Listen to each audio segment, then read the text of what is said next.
Can you tell Senor Jack we need more oxygen? Okay.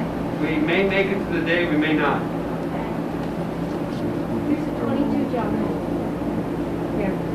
What, Abby, did you want? They're looking, he wants, I know the PD drip. Oh, okay. Those downstairs. these five and, Floor ceiling, if they got it. If not, just 250 cc. The Hospital de la Familia is a tiny medical facility in Nuevo Progreso, San Marcos, a conflicted zone in the highlands of Guatemala. Early one November morning in San Francisco, plastic surgeon Bunkis and a team of 8 medical personnel left for Guatemala with 138 boxes of donated medical supplies. The medical team landed first in Guatemala City. The streets were fairly empty. This once enchanted land now attracts few tourists. It is a country at war. It is a country occupied by its own military government in constant conflict with rebel guerrillas.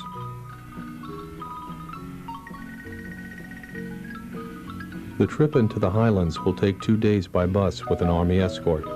The medical team spends the first night at an old hotel in Antigua. Once the original capital of Guatemala, historic Antigua is also the site of the first university founded in the Americas. Dr. Bunkis and his team enjoy breakfast as they discuss the challenges of the coming week. There is talk about security on the rest of the trip into the highlands.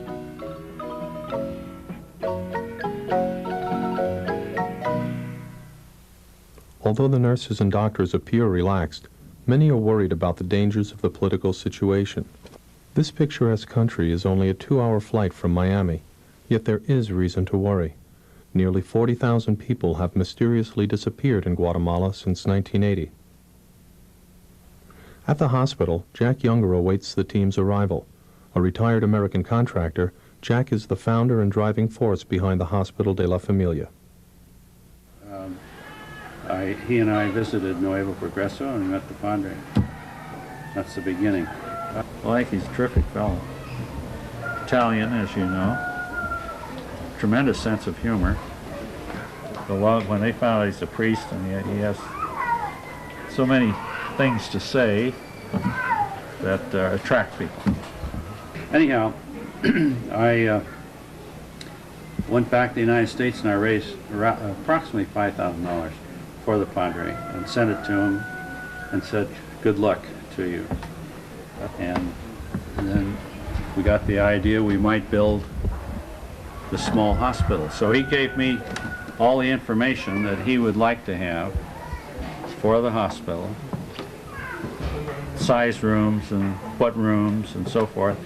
And being in the building business, this property was available just below us here. I took the grades and everything and went home and drew the plans. Then I came down and worked with the Padre and we started the building, and it took about 3 years to build. And we opened it in 1976. Father Freddy de Gueter is a Belgian priest in nearby El Tumbador. He leads a parish of about 30,000 people. In addition to his religious duties, Father Freddy is a true community person with a love of music. His church has organized a teenage religious rock band, and Father Freddy speaks to the entire parish through his radio show. A secular agent for change, Father Freddy has nearly lost his life several times in the war between the army and the guerrillas. He sends his sick people to the Hospital de la Familia. He and the Padre have worked together for about 12 years. Padre Bertoldo, I think he's the most loved Padre of the whole country, of whole Guatemala. You can go to every city, to every village in Guatemala. They tell about Padre Bertoldo.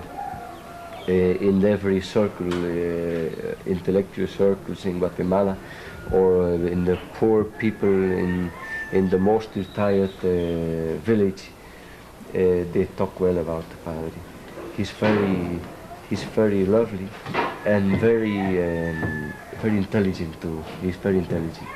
He knows to rule the things, and he knows to convince people to help him, and not to help him, but to help people. I believe none of us could rule the hospital and the parish here as he is doing. He has a special talent and a special heart to do things as he's doing now. In beginning, when I arrived here, all the people, there are no money. The work is only a little quantity because the coffee is down, the price. And the coffee proprietary don't work in the finca. And for the poor people, there are work. And many children die and suffer many times. Now is more better. Now it's different. In the beginning, it's very strange, the life of the people of Nuevo Progreso.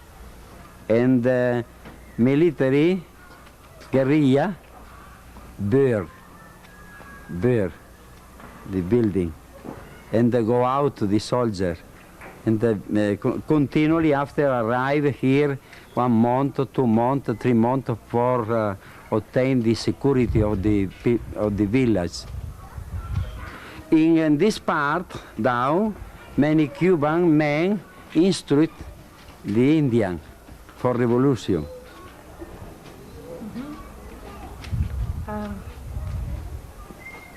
That's been difficult for you? For me, it is not difficult because the guerrilla help all time the poor people, and I help many times the poor people, and all time when meet in the village, salutation and good relation. And the soldier also, do you see now from the San Marco arrive? This is the house of the guerrillero, and also for the military men. The same for me.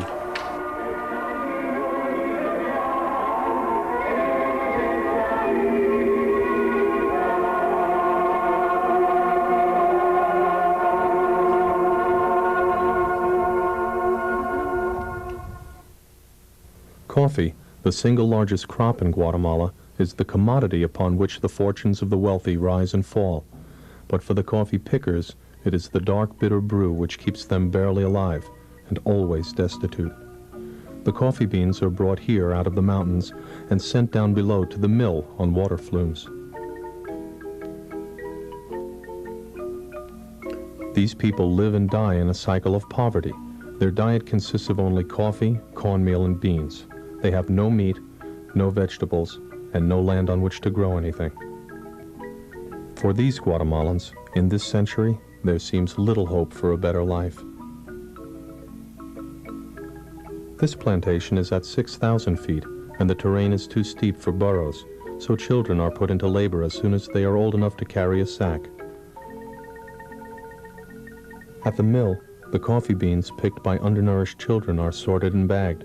Eventually, they end up in that wonderfully aromatic brew on our breakfast tables. The coffee plantation's feudal system is reminiscent of the Middle Ages. Because of the conflicts, most of the landowners live in the luxury and safety of a foreign country. The people working here earn about $1.50 a day. Starvation and early death are now common among the Mayan descendants. Cemeteries are busy places, often the brightest spots along the road.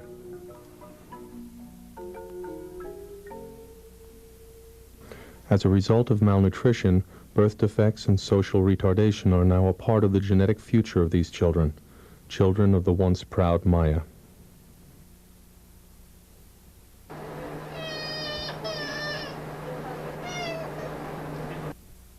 Upon arrival the first night in Nuevo Progreso, Dr. Bunkis takes his team on rounds. Although few people in the highlands speak or understand English, language is a problem but not a barrier. Nurse Dolores Anderson has a busy week ahead. She is the only team member able to interpret to the 3-person hospital staff. Rosa, peroxide they have here? Tiene peróxido. Peroxide. Peróxido. Usted sabe qué es.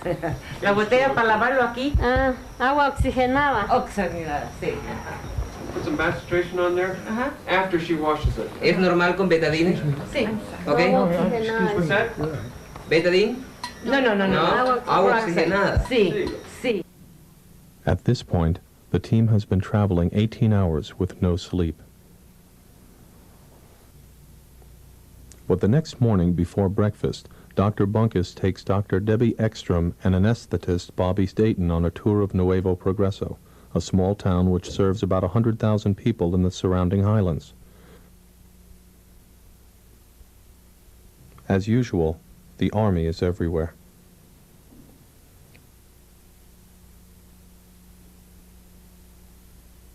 Right after breakfast, everyone pitches in to unpack boxes and set up for the next 10 days of surgery. San Francisco Bay Area pharmaceutical corporations and hospitals have donated approximately $50,000 of supplies for this effort. The doctors have brought their own special surgical instruments, which need to be sorted and sterilized.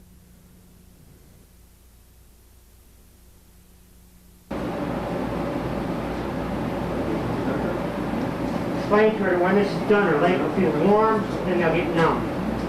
Ahorita le está poniendo la medicina. Muy pronto se va a sentir las piernas calientes, ¿verdad?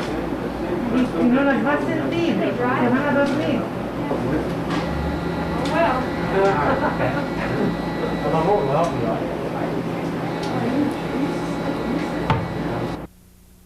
In the recovery room, the doctors keep close tabs on their patients. Here, there is an intimacy in the surgeon-patient relationship which they say is missing in standard U.S. medical practice. This close relationship has a strong appeal. Most doctors say it is what originally attracted them to the practice of medicine. After 10 hours of surgery, the team relaxes before dinner with the padre and staff. On this first day, they have removed 2 hernias, repaired 2 cleft palates, and reconstructed a boy's ear with ligaments taken from his rib cage. Dr. Debbie Ekstrom is a 4th-year resident in plastic surgery at the University of Massachusetts. This is her first visit to Guatemala, her first surgery in primitive conditions. It just seems that the people here are very thankful because they really have no access to having, for example, the child's cleft lip or cleft palate repaired. And they're so concerned with where their next mouthful of food is going to come from, that they just seem to be very, very grateful that this is something that's just totally out of their reach by any other method except from what we can give them. We're a group that has not worked together before. I think things went very smoothly, and I think it's because everyone's very committed to making things happen here and to making things work. And I think everyone's really enjoying themselves every minute. Working with inadequate lighting, not quite the right instruments.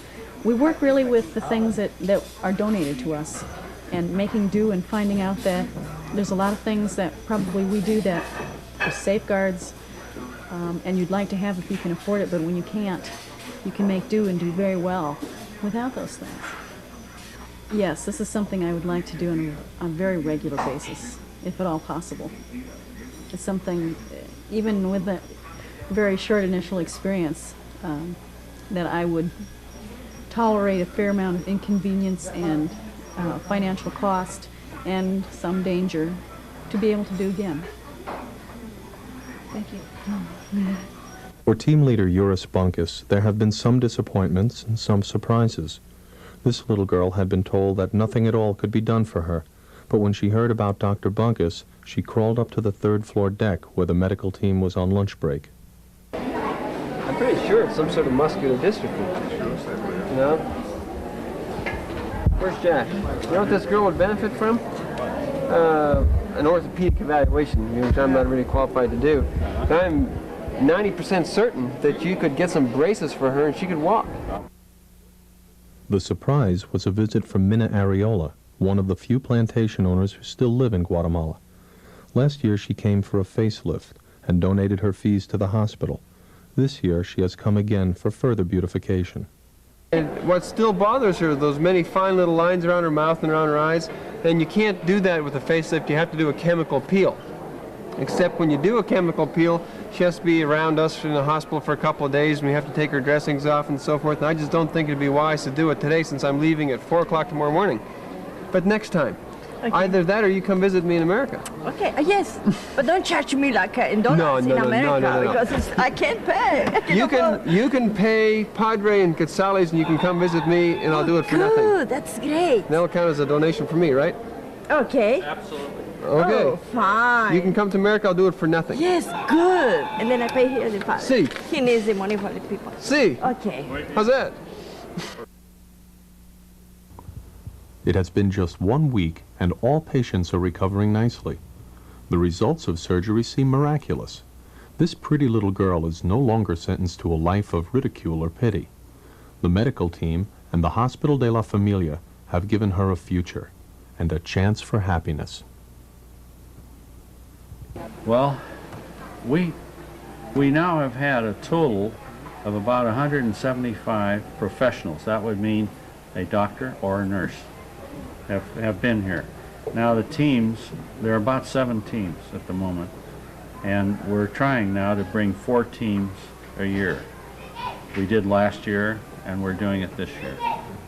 Our Children's Nutritional Center is fairly new. We've had it, I think, about a year now, and it has been successful from the standpoint that when the children come here, they're in very bad shape, and when they leave, they're just like children in our area. We have the problem, however, that they return to their former selves because of the starvation that goes on here, the lack of food, lack of money for food, and so forth. When we started, Dr. Marquis and I belonged to a club, and this club, of course, has about 600 members in it. And when our friends found out what we're doing here, why, that started contributions coming in. So I formed Hospital de la Familia Foundation, and we have 1 or 2 of my friends that are in it. And as we went along, their friends and friends would contribute, and we've been able to keep the hospital going on that basis. And so we do not have an organization such as others do, church or a club or any other organization. It's just individuals. It's a very emotional thing for me. You love them. You want to take them home with you, and you feel helpless when you can't do something for them other than maybe just give them love. Or through Jack and his foundation, we are able to maybe help a little. I have done what I have been asked to do, which is very, very little, and yes, I want to do anything I can possibly do. It's just one of the greatest experiences of my life. To come back would even be greater, and but to go home and tell people what has happened would be just fantastic. My impression about the hospital is it's making here in the country a very big change between the people, because you must see it not only under his medical aspect, but under his human aspect too. I've been here now doing surgery for 6 days. During that time, I've done 36 cases. It's really a great treat for me to realize in that time I've really taken care of 36 different families. Surgery is mainly in children. I was able to do surgery on children that was not available down here, and it's really, I think, fantastic to be able to use talents and skills that I've been trained in that are a dime a dozen in the Bay Area as far as surgeons are concerned. To come down in an area where they don't have surgeons to do these things and be able to do it. It really makes me feel good, and I think it's been really a heartwarming experience being able to be here and help these people. and I think there's a lot of satisfaction in it for me, and I certainly enjoyed the trip. I don't see how anybody can help from getting a little bit attached to a lot of these people. Because they are so grateful, even though they're in pain and stuff like that, they're so grateful for what you do to them, and their attitudes, they just take things so well. You can't help but admire them and respect them, and help speaking a little bit of Spanish. Even if you don't speak the language, you do develop a bond that's going to stay. I don't have a blood pressure cuff. I'm working with my eyes and my ears, and that's about it, really. We need, it would be nice if we had a monitoring device where we can have, monitor their blood pressures and pulses automatically. We need a good suction machine. Our suction machine is just barely giving us any power, and I do have that, but that's the only piece of equipment I have in the operating room, really. We don't have even just straight blood pressure cuffs and stethoscopes, which we need. And I'm going to try to make up a list for Jack this year and see if we can't get some of that equipment. Technique is not like anything you would see in the United States. The doctors are doing an outstanding job with a very minimal equipment. Their techniques and everything are just as good as you would find anywhere as far as the surgery that's going on here, but it's done with very, very little equipment. It's kind of like they talk about a knife and a spoon. That's really all they have. But the kind of surgery they're doing, everything I've seen, the little babies with the cleft palates and the cleft lips, they come out, they look beautiful. And there really isn't a lot here for them to work with. All kinds of equipment would be nice. We make do with what we have, but any money or equipment would be great. Anything, such as food, vitamins, medicine, equipment for the operating room, instruments, supplies, intravenous supplies. I think basically what would be really helpful are nutritional supplies for the kids. This is my second trip down here to Guatemala. I don't really know where to start. It makes me very happy to be able to come out here. I just can't give enough for myself. The children are very loving and very grateful. Thank you. The Bible says you have talents. God gives you talents, and you must work with the talents you have. The poor people with the talent they have, they are working. And the intelligent people with the talent they have, they are working too. And we are working together for a better world, for a new world. And I believe it's the sentiment we have, the feelings we have with the doctors here. Foto. Sí. Sonríe.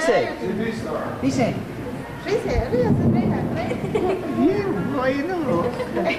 Well, this is the reason I came to Guatemala. To help these little kids. And we've helped a ton of them so far. We've done approximately 70 cases in the last 7 days. We did 10 today. We've got at least 5 more to go before we're going to come home and eat and sleep. See? See?